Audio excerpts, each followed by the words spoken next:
Man, oh man, that's sharp and clear. That's the absolute finest television set I ever did see. Yeah, well, how you know that that's such a fine television set, Andy? You ain't even got the thing turned on. Don't need to turn this set on to know it's the greatest, Amos.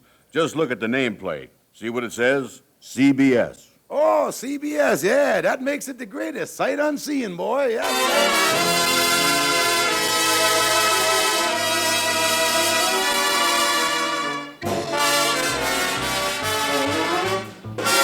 CBS Columbia, makers of CBS television and radio receivers, present transcribed The Amos and Andy Show, written by Joe Connolly and Bob Mosier, featuring Ernestine Wade, Johnny Lee, Amanda Randolph, Fred Clark, Rex Evans, Charlie Cantor, Ralph Moody, Lud Gluskin's music, yours truly, Harlow Wilcox, and starring radio's all-time favorites, Freeman Gosden and Charles Correll.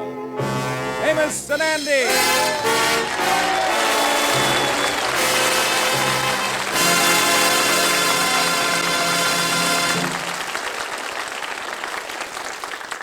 Thank you, ladies and gentlemen. I'm Freeman Gosden. You know, I read something in the papers the other day that surprised me a great deal. It was a survey about the television sets now in use in American homes. It showed that in this day and age, there are 6.5 million families that still may be watching TV on sets with screens 16 inches and smaller. Now, if you are one of these 6.5 million families, you really ought to find out about the tremendous advances that have been made to give you big, modern 21-inch sets for much less money than your present small screen set cost you. Now, we'll be telling you more about these later, but these new wonderful CBS Columbia television sets are now available. Meantime, remember that these sets are manufactured by CBS Columbia, a division of the Columbia Broadcasting System, the greatest name in home entertainment.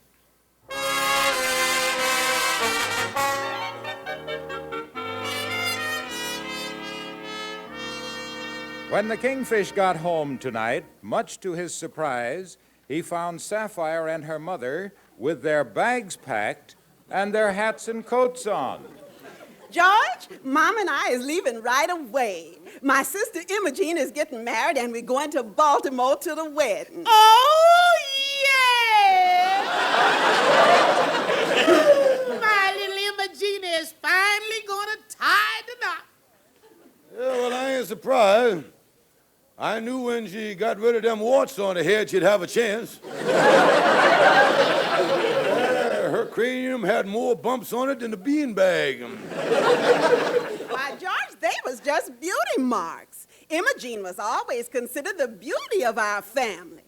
Being the beauty of that family is like being the prettiest fish head in a bowl of bouillabaisse. George Stevens, don't you knock my family. After all, you must have seen something in Sapphire when you married her. Yeah, I suppose I did, but after 25 years, I'm still trying to figure out what it was. Well, now that you brought the matter up, George, you wasn't such a prize neither, with your droopy eyes and your protruding Adam's apple. Why, every time you talk, you look like an ostrich swallowing tangerines. Oh, daughter, we can't stand here and exchange pleasantries with this idiot. Our taxi is waiting. We don't want to miss our train. Yeah, don't do that. No, don't miss nothing. No. Now, listen, George. You listen to me. Before I goes, the landlord ain't taking no nonsense, so I put the $50 rent money in this envelope. He'll be around tomorrow for it, so don't let nothing happen to the money. No, don't worry. Nothing will happen to the money. Well, see that it don't.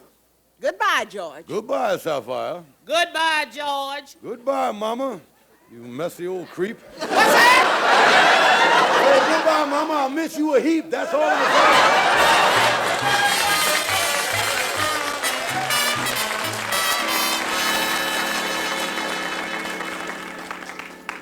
Well, Andy, walk with me back to the apartment, will you? Okay, Kingfish.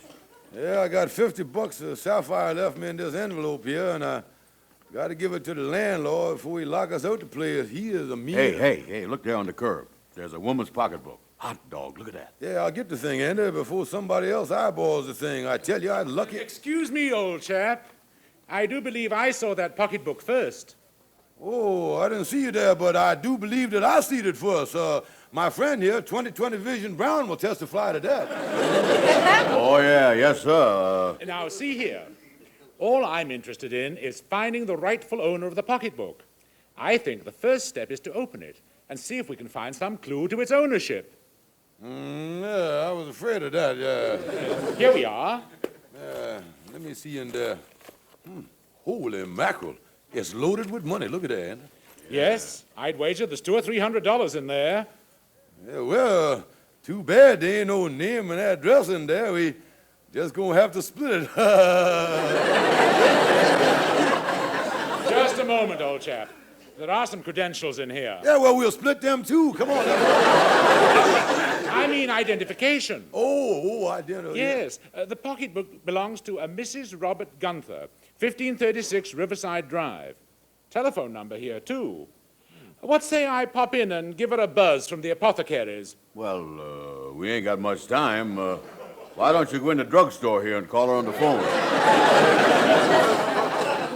That's exactly what I had in mind. We might catch her in a gratuitous mood. Is that good or bad to catch her like that? Is that good? She might offer a reward. Yeah, reward. Oh, yes, sir. Yeah, get on the phone right away. I'll be right back, old biscuit. Yeah, hurry up, old cracker crumb. Kind of peculiar accent that fella had, huh, Kingfish? Yeah, he didn't seem to have a good grip on the English language, do he? Must be some kind of foreigner, I guess. Yeah, let's watch him through the window here. Yeah, look at him there. He's in the phone booth. Yeah, he's talking to somebody on the telephone now. Yeah, I bet he got that Mrs. Gunther. Yeah, that who he got, Miss Gunther, eh? Yeah, and I hope he caught her in that spittootous mood. Yeah, me too, yeah. He talking there already. Yeah, now he hanging up, yeah. Yeah, he coming now. Yeah, he done hung up, you see. He coming out here. Yeah, here he comes. Yeah, here he comes now. Look. Well, I got Mrs. Gunther. She was simply overwhelmed. Yeah, well, in round figures, just how much was she overwhelmed? Well, she said she lost her pocketbook while she was shopping this morning. She said she's coming over here and has $100 reward for us. $100 reward? Yes. Inasmuch as we found the pocketbook together, I thought we might split the reward 50-50. How does that set with you? Well, it squats pretty good with me, yeah. Well, I think that's fair. I do hope Mrs. Gunther hurries, though. Why? You gotta get someplace, mister? Yes, I have a rather important meeting in my office. I strongly dislike keeping my solicitor waiting. Yeah, well, now, if you're in a hurry, mister, why, you can just give us the pocketbook and we'll be glad to, No. I shan't want to miss out on my share of the reward. Oh, shan't you, huh? No, after all, when Mrs. Gunther gets here, she might decide to extend her generosity even further. Yeah, well, now, I was just thinking the same thing. Now, look, mister, if you in a hurry, I got $50 right here in my pocket, and I'll give you your share of the reward. Then when Mrs. Gunther gets here, why, then want to extend her generosity, we could get in touch with you later and all that stuff. You know.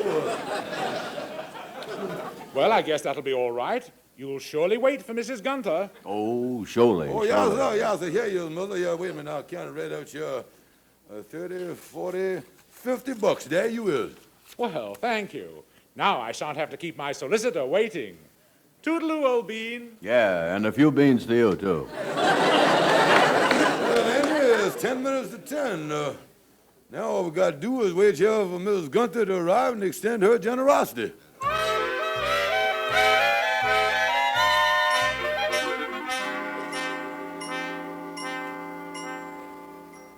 Kingfish, it's 4:15. You think Mrs. Gunther and her generosity is ever going to show up here?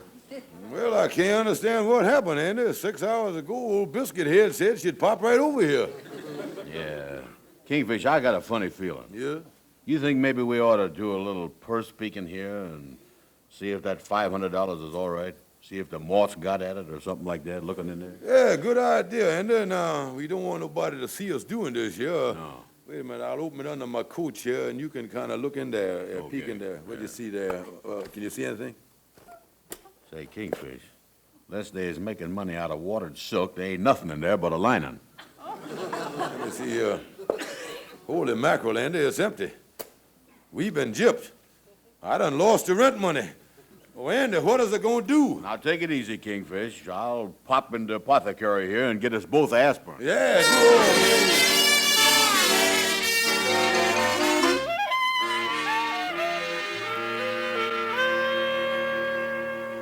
Well, come on, Andy. Walk with me upstairs to my apartment, will you? Yeah, this is sure a mess, ain't it? Yeah, I done telephoned police headquarters and talked to a man down there by the name of Sergeant Mulvaney.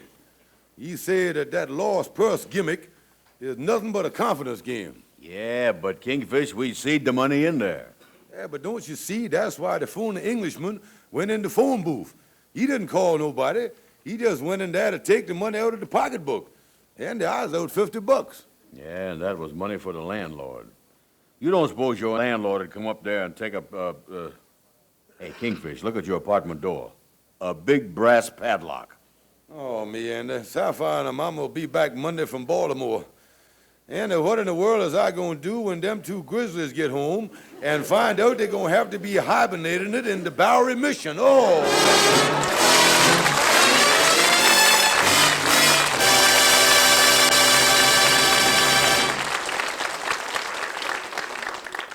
And here is a special little scene with Andy and the Kingfish.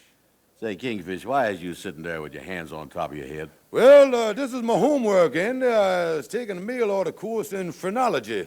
That's the science of reading a person's mind from the bumps on his head. Oh, that's ridiculous, Kingfish. I ain't got no thoughts so big that they raise bumps on my head. Well, let me demonstrate to you, Andy. Now, just think of something that you want real bad. Okay, I was thinking. You sure you is now, Andy. I can feel the bump sprouting out. Now, this here is called the bump of desire. It means you desires to own a brand new 21-inch television set. And next to that bump is the bump of judgment. That said that this new set has got to be a CBS television set and nothing less. Now, this great big bump right here, that's the bump of laziness. That means that you is tired of twiddling around with them little tuning knobs and you don't want to bend down and squint at the numbers no more. You wants that new sweep tuning that's on the CBS television sets, the laziest tuning there is. Kingfish, so far, you was hitting them bumps of mine right on the head. Now, steady, boy. I got some more bumps here. This bump here says expanded screen, meaning the biggest 21-inch picture in TV. This bump here says illuminized picture tube, meaning the brightest picture in TV. This bump here says filterized glass, eliminate the eye strain and reflection that you get on ordinary screen. And this one here, that's the bump of economy. Say, why pay more when you can get all these on CBS television sets at the happiest price in all TV? Come to think of it, Andy, a man with these kind of bumps has got a mighty fine head on his shoulders.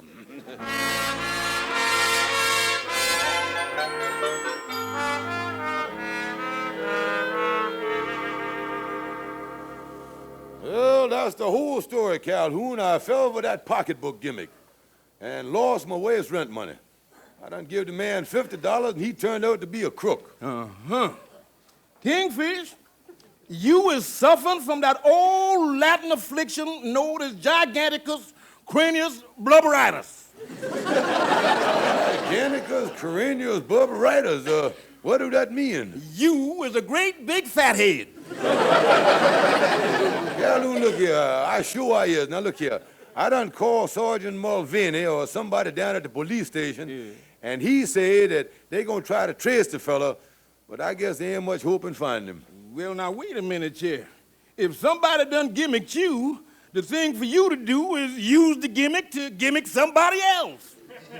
Yeah, well, I could try it, but where would I get the money to flash in the pocketbook? I broke. Well, you only gonna need the money for about a half hour. I tell you what you could do. You could hock something over at Friendly Fred's pawn shop. Yeah, hock something. Yeah. Yeah, that Friendly Fred has always been a pal of mine. Yeah. Calhoun, I don't like to pull this con game on somebody else. All I want to do is get my money back, but I'm desperate. Yeah. I gonna have to do it. The only thing is my conscience gonna bother me. Yeah, I know about that conscience. You know, that reminds me of my father. He went bankrupt once in business, but he told my mother, he said he gonna pay off every one of his creditors. He always had that on his mind. You did, huh? Yeah. So my dear sweet mama sent him around to every one of her relatives, and he borrowed a few dollars here and a few dollars there, but he only had this one thing on his mind. Yes, sir, at the end of a week, he done raised $2,000 in cash. And he took the money and paid back the creditors, huh? That's what he had on his mind. Heck no, he run off to Mexico with his secretary.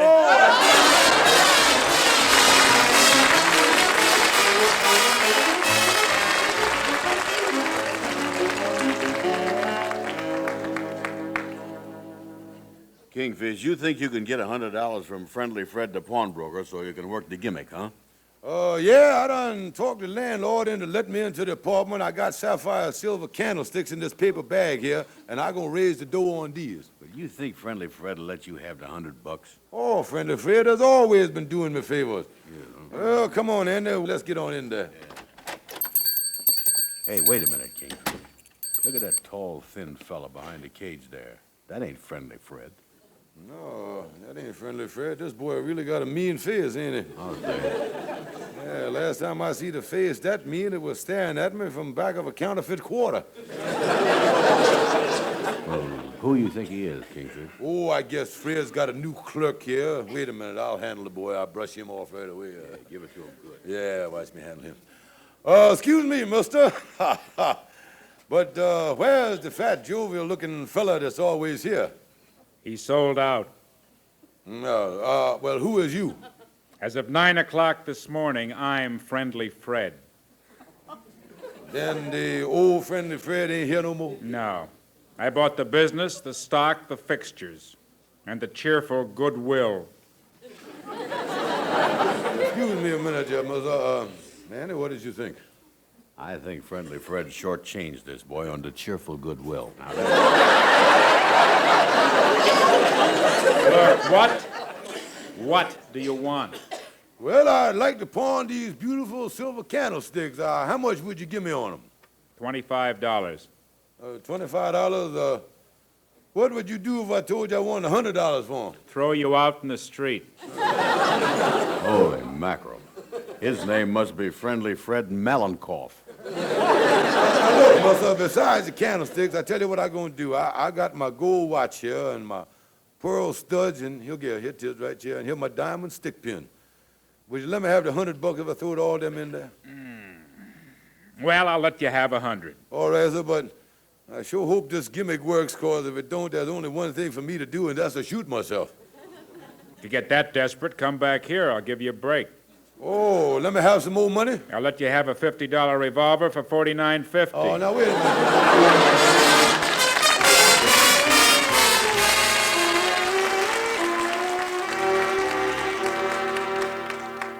Well, Andy, I got the $100 here. Now I done rolled it up so it looked like a lot more money than it is. See there? Yeah. Then I put it in the pocketbook here.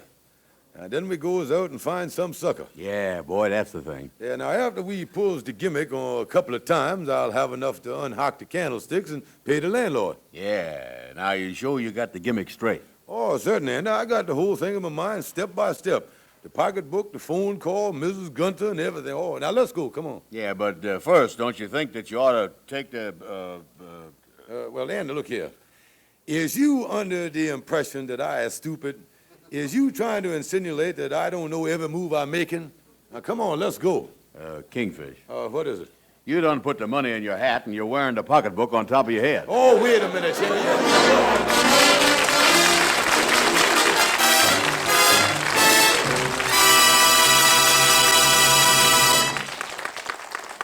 If you're still watching television on an old small screen set, or if you have no set at all, we've got good news for you. Good news about the biggest big screen buy since TV began.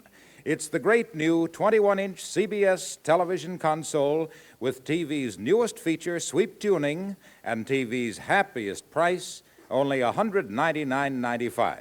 What a set this is. It's a big, powerful instrument with a giant 21-inch screen. It has the new super-powered CBS Century chassis that features today's most important electronic advances, including an extremely sensitive built-in antenna. As a result, this console gives you brilliant, needle-sharp pictures and rich, clear sound not just in ideal broadcast locations, but in fringe areas too. Here is a set engineered to give you years of viewing pleasure. You get all this and a handsome console cabinet too for just $199.95, including federal tax and warranty. Go see this superb new CBS television console. It's TV's outstanding value.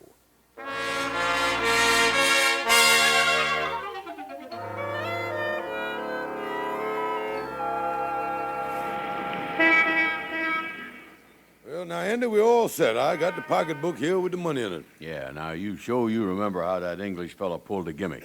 Oh, sure, I remember the gimmick. Yeah, now watch this. I'll toss it out there on the sidewalk. Now we'll step back here and wait. Yeah. Oh, look, here comes a fella. Say, he don't look like we ought to have too much trouble with him, neither. Yeah, look at him there. You know, it's been my experience that a fellow who wears a Palm Beach suit in the wintertime usually ain't as bright as he should be. Yeah. Hey, look at there. Look, I think he sees it. Yeah, he sees it. Go to work, Kingfish. Excuse me, old chap, but I believe I see that pocketbook first. You speaking to me? I say, I believe I see the pocketbook first. What pocketbook? Pocketbook laying right down there, right there. I didn't see no pocketbook. Of course you did, laying right there. Oh, is it dead? Excuse me for protruding here. I happens to be innocent bystander. I think you both seed the pocketbook at the same time. Yeah, certainly. Now, the important thing to do, mister, is to find the rightful owner, ain't it? Yeah, I guess you ever lost it like a bag.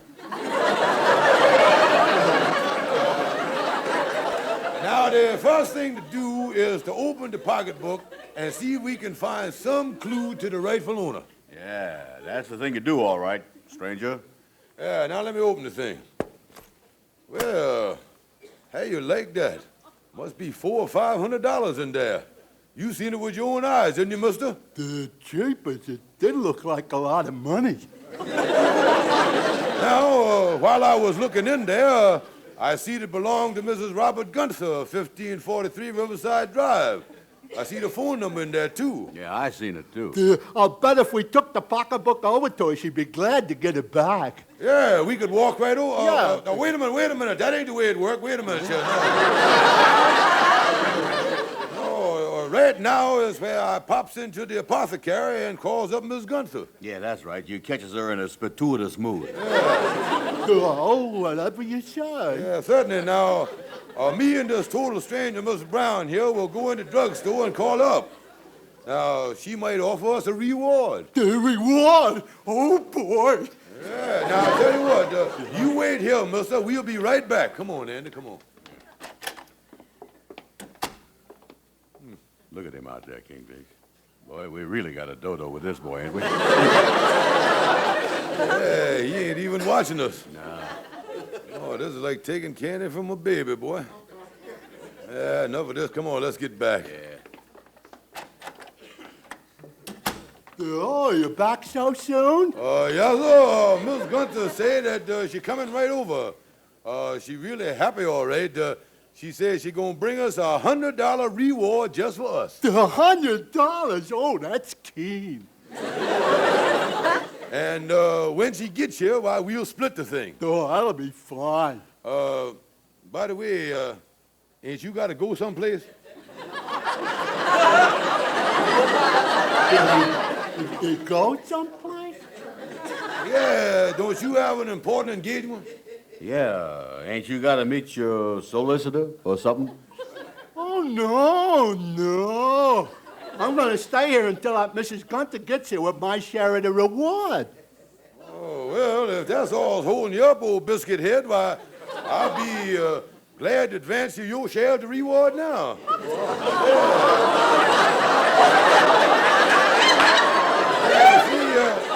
I tell you what, I'll take it right out of the pocketbook here now. After all, it's Miss Gunther's money. Hey, look, you think this is the right thing to do? Oh, certainly it is. There you is. Now, wait a minute. I'll give it to you right here. 10, 20, 30, 40, And 10 is $50. Thank you. It's nice meeting you, brother. Goodbye. Yeah, so long, mister.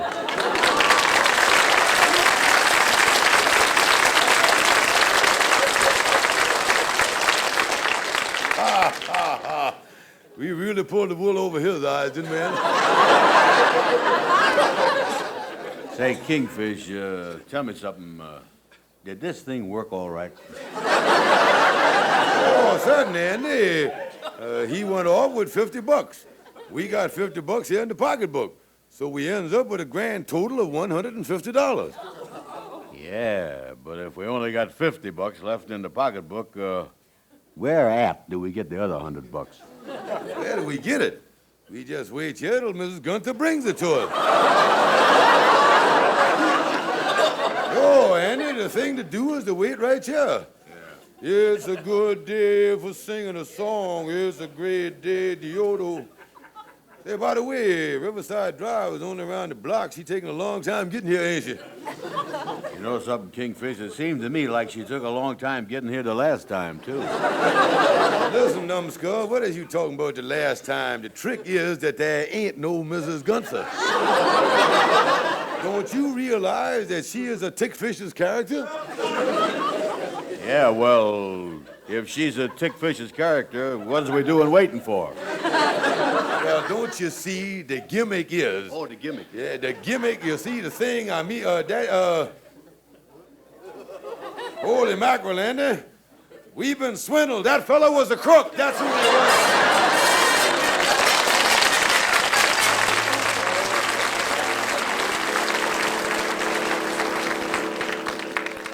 Yeah, that's the story, Amos. The Kingfish done tried the pocketbook gimmick, but it backfired on him. Well, why in the world did he try a crazy thing like that, Andy? He needed the rent money. It wasn't his fault that fellow turned out to be a crook. And the Kingfish phoned that Sergeant Mulvaney again at the police. He told him they ought to get after them type of fellas. Well, this is the worst nonsense I ever heard. Where's that crazy Kingfish now? He's out with the pocketbook trying it again.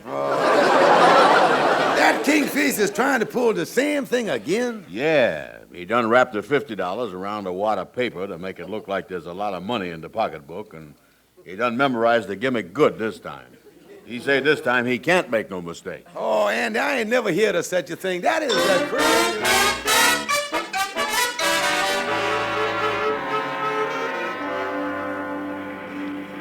Excuse me, mister. I done see that pocketbook first. Oh, you did?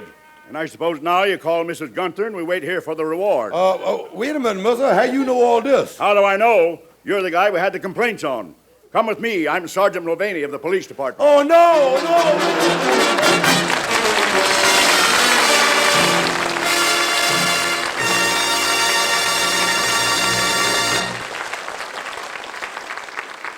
Well, folks, we'd like to say goodnight now for our sponsor, CBS Columbia, manufacturers of America's most advanced radio and television receivers. That's right, folks. These sets are engineered by CBS Columbia.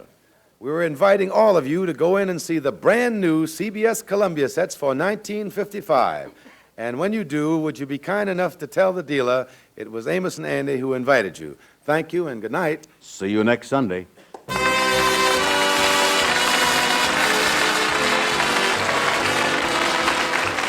Be sure to be with us at this same time next Sunday for the Amos and Andy Show, transcribed and directed by Cliff Howell. Tonight's program was brought to you by CBS Columbia, manufacturers of full-fidelity television receivers. And for a real treat in TV entertainment, tune in Life with Father, presented every week by CBS Columbia over the CBS television network. See your paper for time and station. Now, stay tuned for Our Miss Brooks, which follows immediately over most of these same stations.